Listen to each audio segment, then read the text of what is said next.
बिस्मिल्लाहिर्रहमानिर्रहीम। अस्सलामुअलैकुम दोस्तों,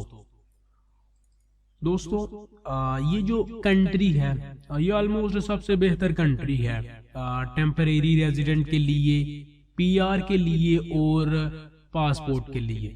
जितनी भी बाकी कंट्री हैं इनके कंपैरिजन में, एक तो ये है कि कोई लैंग्वेज की प्रॉब्लम नहीं है, आपको अलहदा से लैंग्वेज सीखने की ज़रूरत नहीं है। आप अपनी जो लैंग्वेज आपको आती है, उर्दू, हिंदी, पंजाबी, इंग्लिश, आप उसकी बेस के ऊपर भी आप इस कंट्री का जो पासपोर्ट है वो ले सकते हैं। दूसरा ये है कि यहाँ पर कोई भी बंदा अगर नया जाता है, क्योंकि नया किसी भी कंट्री में आप नए जाते हैं तो काफ़ी ज़्यादा प्रॉब्लम होती है काम तलाश करने में, स्पेशली लैंग्वेज की। लेकिन यहाँ पर काफ़ी ज़्यादा पाकिस्तानी है, काफ़ी ज़्यादा इंडियन सिटीज़न है, जिस वजह से आपको इतनी ज़्यादा लैंग्वेज की प्रॉब्लम नहीं होगी। ये है कि इस कंट्री की जो ऑफिशियल लैंग्वेज है वो पुर्तगीज़ है, स्पेनिश है, लेकिन उसकी वजह से भी आपको इतनी ज़्यादा प्रॉब्लम नहीं होगी, क्योंकि पाकिस्तानी कम्युनिटी, उर्दू बोलने वाले, हिंदी बोलने वाले, पंजाबी बोलने वाले काफ़ी बड़ी तादाद में इस कंट्री में लोग रहते हैं। तो एक तो ये है कि आपको लैंग्वेज की प्रॉब्लम नहीं होगी। दूसरा ये है कि आपको काम तलाश करने में कोई भी प्रॉब्लम नहीं होगी, आपको काम मिल जाएगा। ये है कि स्टार्टिंग में आपको काफ़ी कम पैसे मिलेंगे क्योंकि आपके पास एक्सपीरियंस नहीं होगा। और जितनी भी यूरोपियन कंट्री हैं उनके अंदर जितने भी पैसे आपको मिलते हैं वो एक्सपीरियंस की बेस के ऊपर मिलते हैं। तो इसीलिए आप जितने पुराने होंगे इस कंट्री में और यूरोप के अंदर, उतने ज्यादा पैसे आप कमा सकते हैं। ये जो कंट्री है, पहले नंबर पर तो पाकिस्तान, इंडिया से इस कंट्री का विजिट वीजा भी आप लेते हैं तो आप इस वीजे को आप टेम्परेरी रेजिडेंट और पीआर में और पासपोर्ट में तब्दील करवा सकते हैं। इस कंट्री का वीजा पाकिस्तानी सिटीजन जो है वो काफी आसानी से ले सकते हैं, काफी आसानी से अप्लाई कर सकते हैं। ये कंट्री एक यूरोपियन कंट्री है, ये कंट्री एक शेंजन कंट्री है, शेंजन स्टेट है।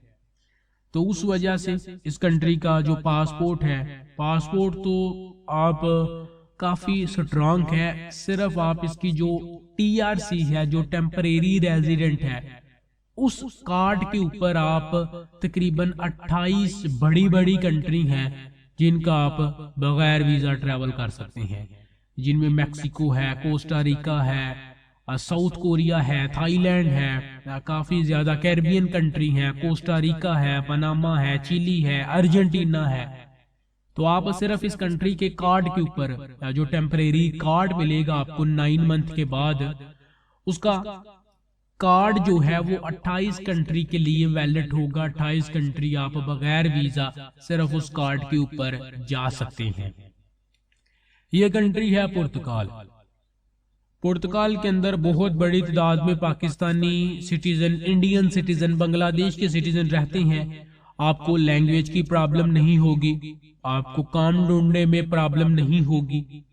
लेकिन ये है कि बाकी जितनी भी कंट्री हैं यूरोप की, Spain, Italy, France, Germany, in country के कंपैरिजन में थोड़ी सी सैलरी पुर्तगाल के अंदर कम है, लेकिन फिर भी बाकी कंट्री के कंपैरिजन में पेपरों के लिहाज से अगर आप पेपर लेना चाहते हैं तो इस वक्त भी और फ्यूचर में भी पुर्तगाल बेस्ट कंट्री है और आई थिंक बेस्ट कंट्री ही रहेगा। आपको लैंग्वेज की, मैंने आपको बताया कि जुबान की प्रॉब्लम, लैंग्वेज की प्रॉब्लम नहीं होगी। काम मिल जाएगा, कम पैसों में मिलेगा स्टार्टिंग में, लेकिन मिल जाएगा। पेपरों की, पासपोर्ट की, टेम्परेरी रेजिडेंट की, टीआरसी की अगर हम बात करें तो आप विजिट वीजे को आप वर्क वीजे में तब्दील करवा सकते हैं, स्टूडेंट वीजे को आप परमानेंट रेजिडेंटी में तब्दील करवा सकते हैं। तो ये कंट्री विजिट वीजे वाले जो हजरात हैं उनके लिए भी काफी अपने जो ऑप्शन है वो रखता है। कोई भी बंदा अगर विजिट वीजा लेकर या फिर टूरिस्ट वीजा लेकर जाता है पुर्तगाल के अंदर, तो आप उस वीजे को आसानी से सिर्फ 9 मंथ के अंदर अंदर टेम्परेरी रेजिडेंट, 9 मंथ के बाद आपने फिर एक बार रीन्यू करवानी है अपनी टेम्परेरी रेजिडेंट। ये इस तरह का जो प्रोसीज है वो आपको 3 बार करना होगा। 3 बार करने के बाद आपको परमानेंट रेजिडेंटी पुर्तगाल की गवर्नमेंट की तरफ से दे दी जाएगी। जब आपको परमानेंट रेजिडेंटी मिल जाएगी तो उस परमानेंट रेजिडेंटी के ऊपर आप तकरीबन काफी अलग अलग लोगों की राय है, लेकिन तकरीबन 4 वीक के बाद आप जो पासपोर्ट है उसके लिए एलिजिबल हो जाते हैं। आप 4 वीक के बाद अपना जो पासपोर्ट है वो अप्लाई कर सकते हैं पुर्तगाल का। तो बेस्ट कंट्री है, बाकी कंट्री के कंपैरिजन में बहुत ही बेहतर कंट्री है।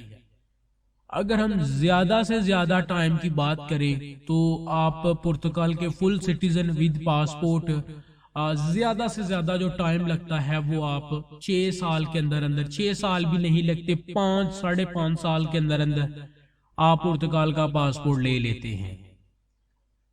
बिल्कुल साथ ही वाकया पुर्तगाल के स्पेन है। स्पेन बहुत ही जल्दी आपकी फाइल प्रोसीज होती है, तो जो आपका टाइम लगता है वो 8 से 12 साल लग जाते हैं अगर बड़ी जल्दी प्रोसीज होता है। इटली की बात करें तो इटली 10 साल पक्के हैं, जर्मनी के अंदर 8 साल, फ्रांस जरा थोड़ा सा फास्ट है लेकिन फिर भी फ्रांस के अंदर भी 6 से 7 साल लग जाते हैं। यूके के अंदर तो 10 से 12 साल पक्के हैं आपके। तो इसी तरह बेहतर कंट्री है पुर्तगाल पासपोर्ट के लिहाज से, पेपरों के लिहाज से, लेकिन ये है कि जहां इसके बेनिफिट हैं दूसरी तरफ इसके नुकसान भी काफी ज्यादा है। नुकसान ये है कि आप पैसे कम कमाएंगे। पुर्तगाल के अंदर बाकी कंट्री के कंपैरिजन में आप कम सैलरी लेते हैं, कम पैसे कमाते हैं, बट ये है कि आप टाइम थोड़ा सा स्पेंड करके थोड़े से पैसे कम कमा के अपना गुजारा करके अगर पासपोर्ट ले लेते हैं पुर्तगाल का, तो आप उसके अलावा किसी भी और अमीर से अमीर कंट्री, लक्समबर्ग में, नॉर्वे में, डेनमार्क में, फिनलैंड में, स्विट्जरलैंड में जाके आप इसी पेपर के ऊपर जो पुर्तगाल की परमानेंट रेजिडेंटी है, पुर्तगाल का जो पासपोर्ट है उसके ऊपर काम कर सकते हैं।